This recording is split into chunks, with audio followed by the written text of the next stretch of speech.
other with. More health, more hope, hoping that your families increase in their health and safety, and that as you get ready for Pesach, you feel a little bit of freedom creeping into your heart.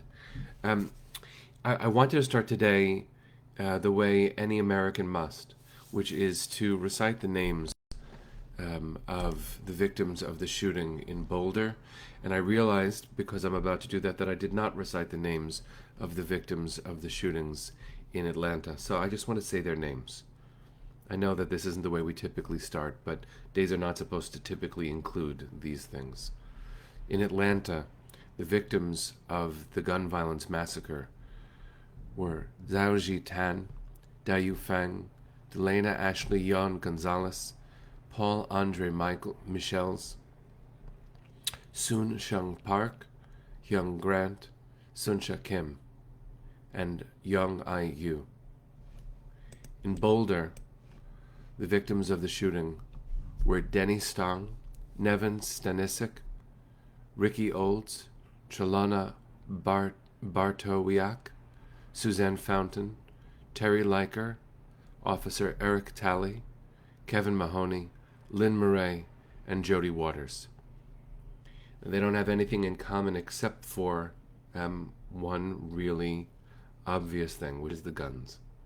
Some of you know that I've been involved in an organization called Rabbis Against Gun Violence, but what you might not know is that UJA, which is connected to the other Jewish communities all across the country and obviously around the world, is part of a national Jewish gun violence prevention task force, where I'm also privileged to serve. I wish there were no need, but it's important for us to know that our whole community recognizes that the gun violence epidemic, which has faded in the recesses of our memories because until this week, because of the pandemic, there was no massive gun violence attack, meaning a mass shooting. But with the, quote, return to normal, we have problems that were never normal that we're going to need to face. And I use that as a framing for our learning today. It is really, really important for us to recognize that the politicizing of gun violence is an absolute travesty of American justice.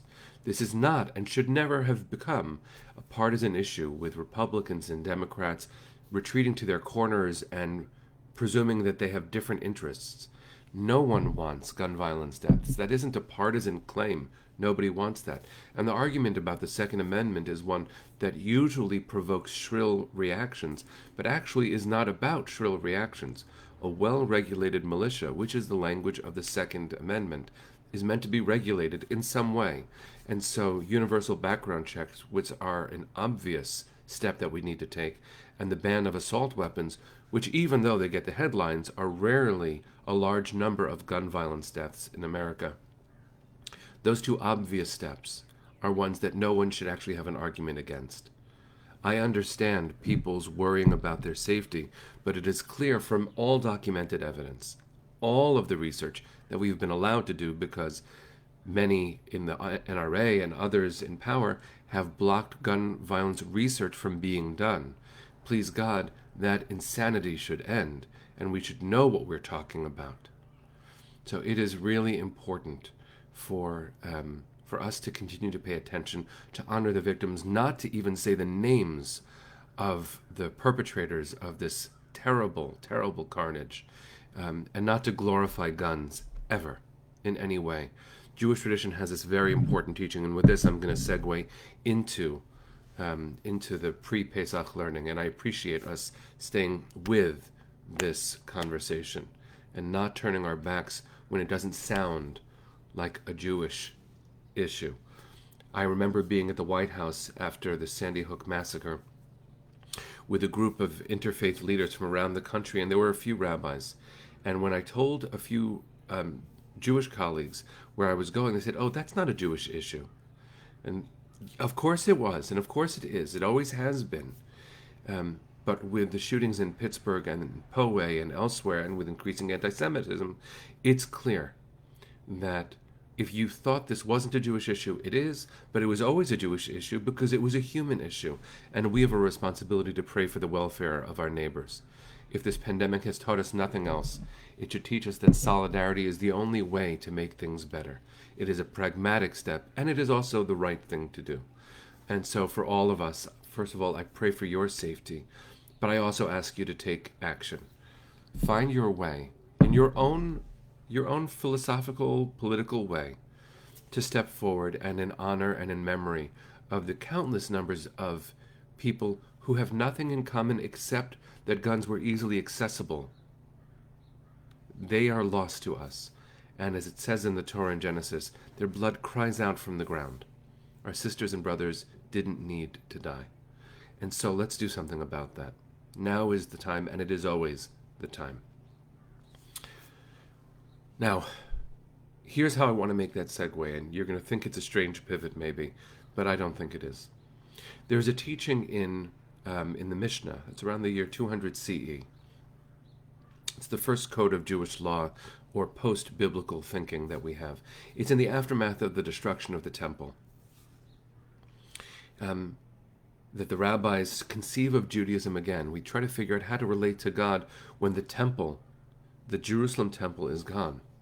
It is so important for us to understand that the very basis of what we now call modern Judaism comes in the aftermath of destruction and destabilization. So when the rabbis are trying to figure out how to do this thing we call Judaism, now that the way we did it is done, they're using their imaginations, their lived experience, and their historical consciousness to try to reach toward God and each other. That sounds a lot like what we do. It's so important. So here's what I want to say. When discussing how to search for chametz, something that we're going to do tomorrow night, and I've always found it to be a very strange tradition. Right here I am, I cleaned my home from all the chametz, all the bread and leaven stuff. I clean my home, but then I find 10 pieces, I take 10 pieces of chametz that I've tried to eradicate from my house, and I place them in places. And then I say a blessing about searching for the stuff. But I say a blessing for searching for the stuff that I put there after I got rid of all of it. Isn't that silly? It's so strange.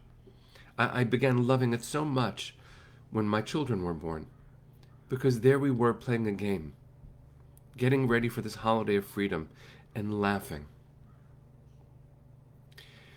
Now that sounds like a pivot point from where we were, a gun violence prevention conversation, to looking for chametz. Here's what I want to share with you. The rabbis, in trying to formulate how to do this thing, have a conversation, which is, when you're really looking for chametz, right? In the ancient world, you didn't have all the technology that would help you, clean quickly. It was very, very arduous. It took a lot of work. They asked the question, let's say you have a wine cellar with barrels, because some of them were vintners. How far do you have to search? They had rows of barrels, and you can't move them all. I mean, you could, but that would be an incredible amount of work. So the rabbis disagree exactly about how deep you need to search, but they have this general rule. Kol makom she'ein machnisin bo chametz, ein tzarich b'dika. Any place you didn't bring chametz, you don't need to check. So, there are these memes that go around every Pesach where you see people not only putting tinfoil on their counters, which some people do to differentiate not Pesach time from Pesach time. There are people who put up a meme, I hope no one really does this, where they tinfoil their bathroom and their toilet. But the Mishnah says very clearly, any place you did not bring chametz, you don't need to check. If you eat food in your bedroom, well, then you need to go check your bedroom. But you don't need to check your bathroom because hopefully you're not eating there. In fact, you don't need to check your garage, but you might need to check your car. It's a very interesting way of looking at this. The rabbis disagree in that wine cellar about how many barrels in you need to go in searching for the chametz, because who knows, maybe there was an animal that found a piece of chametz and they dragged it in, but the rabbis end up saying something really important for us to think about when it comes to pursuing justice. If we get so lost in the weeds that we forget the very purpose of what we're trying to do, the rabbis say, ein ladavar sof. There's no end to that conversation. So if, in the pursuit of trying to make America a little bit safer for our children in schools who should not know from this, lockdown drills and bulletproof backpacks are an anathema to what we want for our children, that is not the way the world ought to be, then we can't have this conversation to the point where it becomes absurd.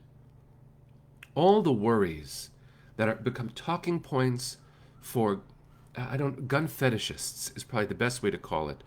Turn what is a legitimate conversation about legal self-defense into a conversation where sporting assault rifles become wrapped up into it, and you can't have any progress because you would eradicate everything. It becomes an absurd conversation where no progress is made. And if that were the case for Pesach, for the search for Chametz, we wouldn't be able to successfully complete the search for Chametz because we would get wrapped up into, well, what about this particle here and this particle there, and I need to remove my entire house because maybe there's a crumb under the thing, and what we would end up doing is abandoning the holiday in toto.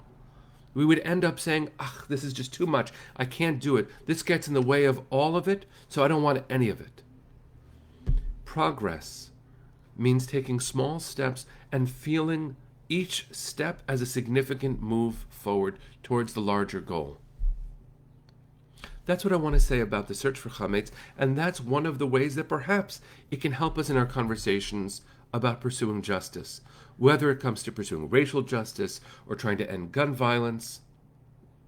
There are so many moments and facets of American society that require tending. If we think that it needs to be perfect and everyone needs to be happy with it, we're going to go nowhere and will abandon the very motivation, forget the why behind the what. So, both in getting ready for Pesach and in saving our neighbors' lives, we need to recognize that we take one step forward, we search one barrel in for the chametz, and then we should be proud of ourselves for making one step forward and then get ready to take another. The walk towards freedom is one step at a time. The march toward freedom requires one step at a time. Getting ready for Pesach means you do this, you do that, and then when you get to the place where you have done what you need to do for now, we recite this blessing. It's my favorite section of the blessing. It says, you gather all the chametz by the light of a candle and using a spoon and a feather. It's a very strange ritual we do, actually.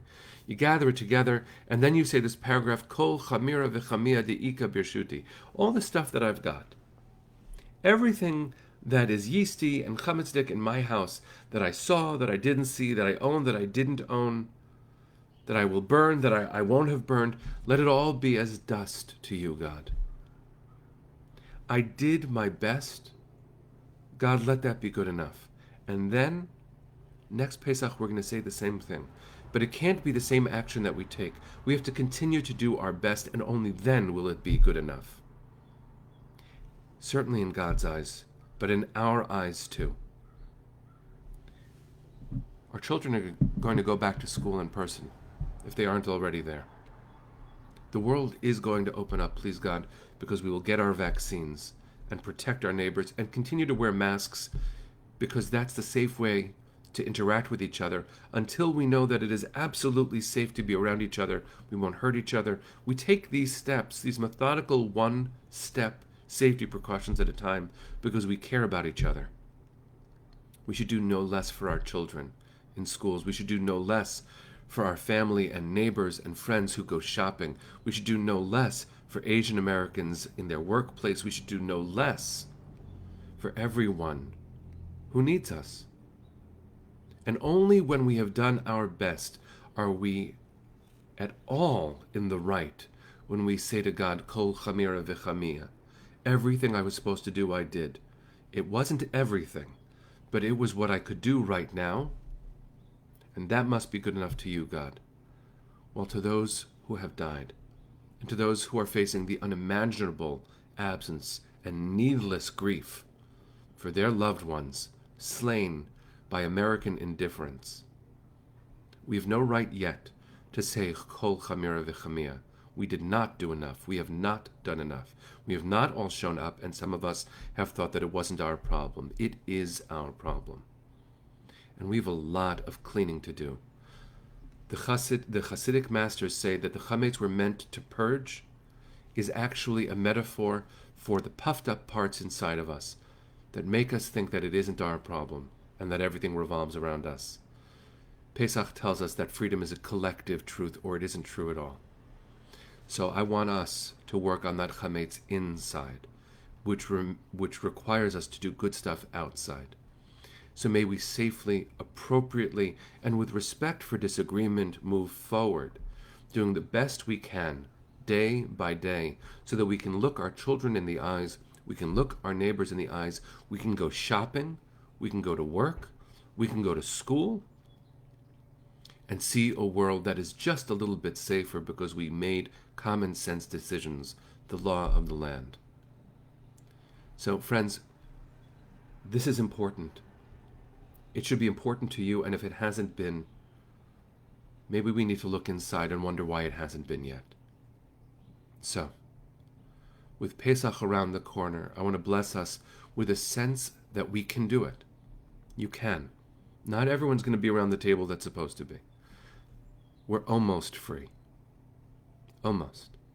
Let's take every step we need to do so that freedom becomes a little bit more true in the days following Pesach too. So we're going to see each other tomorrow morning. It's going to be a good day. Let's do good today so that tomorrow can be even better than we expect.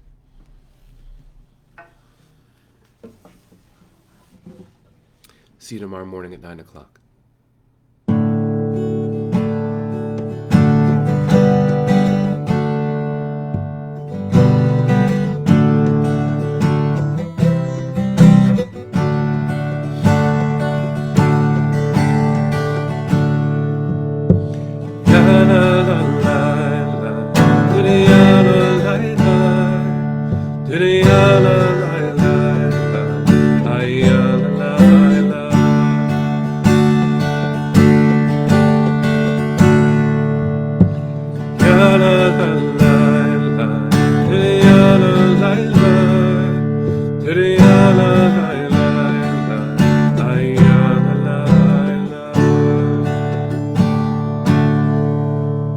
Bless you all, friends. See you tomorrow morning at 9 o'clock.